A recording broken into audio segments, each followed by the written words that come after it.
Ils fleurissent sur Internet et peuvent vous coûter très cher. De faux sites font payer aux internautes leurs démarches administratives, le plus souvent pourtant gratuites. On a choisi de s'y intéresser ce soir, d'autant qu'octobre est le mois de la cybersécurité. Sylvie Callier, bonsoir. Bonsoir.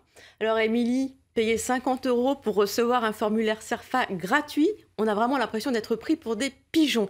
Et le ministère de l'économie fait une campagne d'information bien utile. Alors il y a les sites qui imitent des sites officiels, c'est hors la loi. Il y a aussi ceux de sociétés d'assistance aux formalités administratives. Ils sont légaux, mais c'est la jungle, et dans leurs pratiques et leurs tarifs. Mais il arrive souvent qu'ils soient en tête quand on fait une recherche sur Internet. Les premiers résultats affichés quand on écrit carte grise sont ces sociétés privées.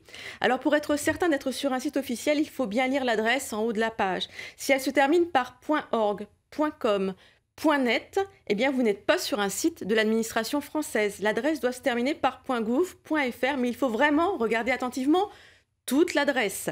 Écoutons un spécialiste en sécurité informatique qui fait partie du collectif Normandie Web Expert. Il faut faire attention, c'est ce qu'on appelle le typo-squatting.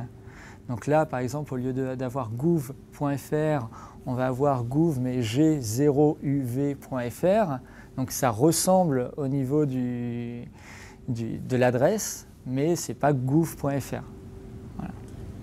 On a des gouv.fr.com.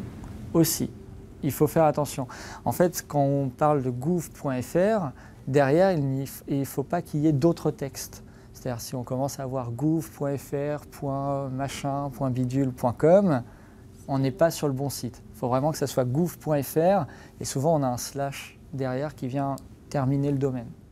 Voilà, on va prendre un exemple très concret, Sylvie, un site qui promet un passeport très rapidement, par exemple. Ça fait envie, hein. Ouais. Alors, il est sobre, on va le voir, il n'y a pas de faute d'orthographe suspecte.